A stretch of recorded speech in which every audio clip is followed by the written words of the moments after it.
Փետրվարի 22-ից սկսած հեծը թևակողել է արդեն պետականացման գործընթացի վերջին հանգրվան։ Նախորդ տարվա նոյեմբերին Հանրային ծառայությունները կարգավորող հանձնաժողովը Տաշիկ Կապիտալ ընկերությանը զրկեց Հայաստանի էլեկտրական ցանցերի բաշխման լիցենզիայից։ Դրան հաջորդող 3 ամսում կառավարությունը պետք է ընկերության սեփականատերերի հետ բանակցեր հեծի 100% բաժնեմասերը ձեռք բերելու վերաբերյալ, սակայն փետրվարի 21-ին լրացել է վերջնաժամկետը եւ գործարք չի եղել։ Սահմանադրության 67 հոդվածի համաձայն ընկերության 100% բաժնետոմսերը պետք է ճանաչվեն հանրային գերակաշահ եւ գնահատվեն ու համապատասխան փոխհատուցման դիմաց արդեն դրանք օրենքի ուժով պետականացվեն։ Այս փուլում ընկերությունը գտնվում է տոտալ գնահատման մեջ։ Գործընթացն արդեն մեկնարկել է, ամեն ինչ օրենքի շրջանակում է, շեշտում է Ռոմանոս Պետրոսյանը։ Հետ ժամանակավոր կառավարչի խոսքով այն գնահատարկը, որը կառավարությունն արել էր սեփականատերերին, համարժեք էր։ Գնի կառուցվածքը մանրամասն տարբեր գերատեսչությունների պաշտոնական լիազոր մարմինների կողմից նաև փորձաքննության է ենթարկվել եւ այդ առաջարկը նաև մենք բնականաբար պետք է պաշտպանենք միջազգային տարբեր ատյաններում, այդ թվում նաև արբիտրաժային դատարանում, որտեղ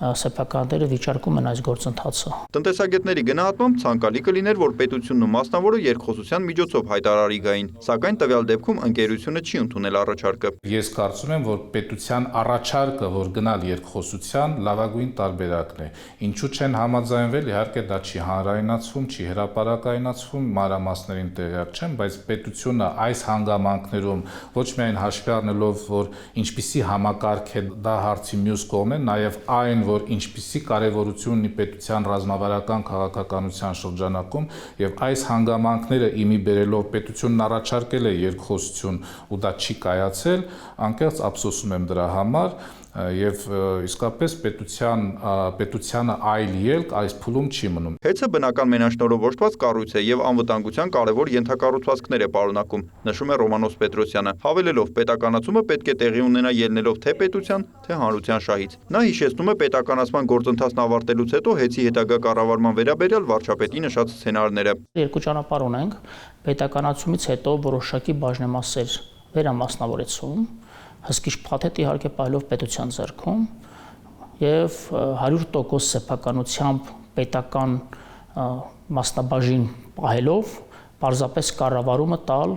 առաջավոր փորձառու էներգետիկ որևէ կորպորացիայի, ելնելով բնականաբար դարձյալ բացառապես պետական ու հանրային շահից։ Նման օրինակ ունենք դարձյալ կոնցեսիոն կառավարման տված տարբեր կարևոր կազմակերպություններ, որտեղ որ կառավարման հետ կապված ընթացիկ նաև մենեջմենտի խնդիրներ կան, արդյունավետության խնդիրներ կան, հանրության շրջանում դարձյալ բողոքներ կան եւ այդ բոլոր նաև փորձառությունները հաշվի առնելով պետք է կարծում եմ այնպիսի ճանապարհ ընտրենք, որը որ նաև մեզ զերծ պահի նմանատիպ հնարավոր ռիսկերից։ Տնտեսագետի կարծիքով լավագույն տարբերակը կլինի, որ պետությունը տիրապետի բաժնեմասերի մեծ մասին, իսկ մյուս մասը այլ, ցանկալի է միջազգային ընկերության օտարվի։ Ներդրումներ ներգրավելու շրջանակում պետությունը կարող է բազմաթիվ գործիքակազմ կիրառել, մասնավորումից սկսած պարտատոմսերի թողարկումով եւ այլը միջազգայնացման անկախ նրանից սա կստացվի պետական սեփականություն ամենավերջում թե կդիտարկվի մասնավորեցման համար երկու դեպքում էլ ես կարծում եմ որ միջազգայնացումը այս ոլորտի խիստ անհրաժեշտ է եւ եթե միջազգայնացվի այն բոլոր չափանիշներով ինչպիսիք որ կան ստանդարտներով աշխատավոճով կառուցվածքով եւ այլը այս դեպքում կարծում եմ անկախ նրանից պետության տիրապետության տակ կլինի թե արդեն մասնավորեցված կարող է ստացվել շատ լավ մոդել։ Իսկ ինչ է կատարվում հեծում պետության տիրապետման տակ անցնելուց հետո։ Ռոմանոս Պետրոսյանի խոսքով ուսումնասիրությամբ պարզել են, որ կառույցի 322 ենթակայաններից 15-ը ծայրահեղ վատ վիճակում են եւ աշխատում են այս ուղղությամբ առանց լրացուցիչ վարկեր ներգրավելու։ Խնայվել է մոտ 2.5 միլիարդ դրամ, որն ուղղելու են հրատապ լուծում պահանջող խնդիրներին, ինչպիսին օրինակ Ամանորի Նախաշեմին Վարդաշենի բարձրավոլտ ենթակայանում տեղի ունեցած վթարներ։ Կավելացվեն հզորությունները, որ բեռի շեշտակի ավելացումը վթարների չբերի։ Գույքագրվել են բոլոր ցանցերի խնդիրները, օդային եւ մալուխային գծերից մինչև տրանսֆորմատորային եւ բաշխիչ ենթակայաններ։ Պիտի ցավով նշեմ, որ բավականին վատթար եւ շատ վատ վիճակում է գտնվում ցանց, այդ մասին մեկ անգամ չէ որ ասել եմ, եւ ահա բոլոր ուղղություններով այս պահին համալիր աշխատանքներ ենք իրականացնում։ Երկրորդ նշանակալի գործընթացն այն է, որ նոր միացումների էներգահամակարգը Պաշտպան ցանցին միացնելու այդ գործընթացներում արդեն ունենք շեշտակի, այսպես ասած, փոփոխություններ,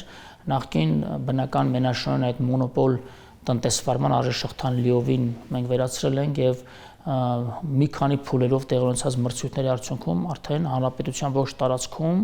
4 ընկերությունները 7 լոտերով շահել են մրցույթները։ Պետության կառավարման արդյունքում շուրջ 1.5 ամսից ուժի մեջ կմտնեն նոր բաժանորդների միացման նորացված սակագները։ Դրանք 30-ից 40%-ով ցածր կլինեն։ Նույն սակագնի կառուցվածքի մեջ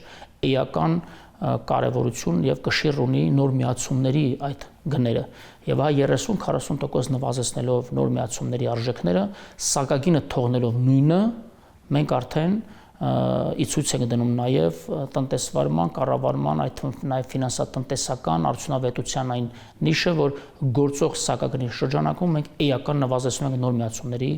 ուրեմն վճարումները։ ՀԵՑ-ը պատրաստ էր նվազեցնել էլեկտրաէներգիայի սակագները, սակայն այս տարի ատոմակայանը, որից ձեռք է բերվում ցածր արժեքով էլեկտրաէներգիա, 5 ամսով կանգ է առնելու պլանային վերազինման համար։ Այդ պատճառով էներգահամակարգում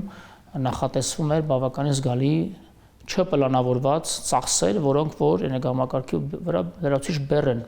եւ ճանապարհը մեկն էր, եթե օրդինար իրավիճակում մի քանի ամիսներ տևած մատակարարումների դադարեցման արդյունքում ավելի բարձր գնով պետք է ձեռքբերում լինի, ապա տրամաբանական է որ սակագինը պիտի բարձրանա, բայց մենք այդ պարագայում ոչ միայն սակագինը թողեցինք նույնը, գործող սակագինը պաշտպանեցինք, այլ նաև նոր միացման վճարը, ինչպես ասեցի,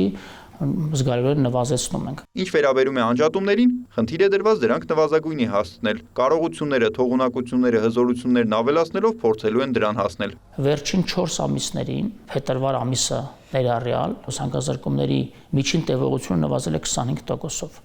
Դա նշանակում է, որ որևէ տեղում կլինի բարձր լեռնային գյուղ, թե մայրաքաղաքի կենտրոնում, երբ անջատումը, վթարային անջատում է տեղի ունենում, ապա մեր հերթապահ բրիգադները, շրջիկ խմբերը րոպեների ընթացքում արդեն մոբիլիզացվում են եւ իդենտիֆիկացնում են վթարի վայրը, վթարի պատճառները եւ վթարը վերականգնողական աշխատանքներ են մեկնարկում։ Ու թեև հոսանքազրկումների միջին տևողությունը կրճատվել է ժամանակային առումով, բայց բնակչությանը հոսանքազրկման հետևանքով տրամադրված փոխհատուցման բյուջեն տասնապատիկ աճել է։ Դա խոսում է այն մասին, որ հեծում առնվազն վարույթի մեկնարկից ի վեր, երբ նշանակվել է ժամանակավոր կառավարիչ եւ նոր թիմ է կառավարում, որևէ վթարային անջատում, որևէ վթար չի թաքցվել թե հանրությունից, թե պետությունից, թե հենց ոլորտը համակարգող կառույցից, ՀՑԿ-հից,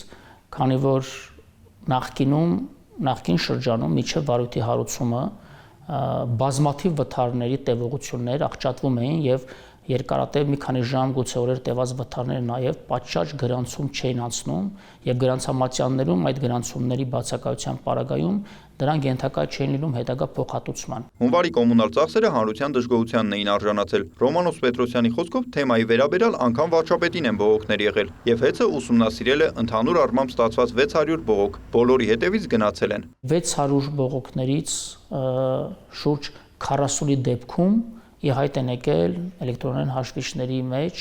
որոշակի տեխնիկական խնդիրներ կամ նախկին օգտագործման կիրառման շրջափուլից մնացորդային, այսպես ասած, ցուցմունքներ, որոնք որ հաստատել են բաժանորդների մտահոգությունները եւ բոլոր այդ շուրջ 4 տասնյակ դեպքերի համար վերահաշվարկներ են կատարվել մեր քաղաքացիների բաժանորդների համար եւ փոխհատուցումներ են տրամադրվել տարբեր չափերի։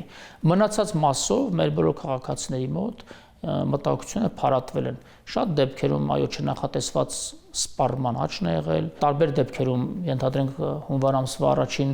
5 օր 1 շաբաթի արձակուրդներ են եղել, երբ ամբողջ ընտանիքը տանը եղել եւ սպառման ծավալն է բնականաբար բարձրացել։ Ռոմանոս Պետրոսյանը կարևորում է, որ չկա գեթ-մեկ դեպք, երբ մարդածին գործոնով պայմանավորված հավելագրում լինի։ Դա մեզ համար այսպես ասած կարմիր գիծ է եւ ինքներս էլ չբացառելով նաեւ այս շրջափուլում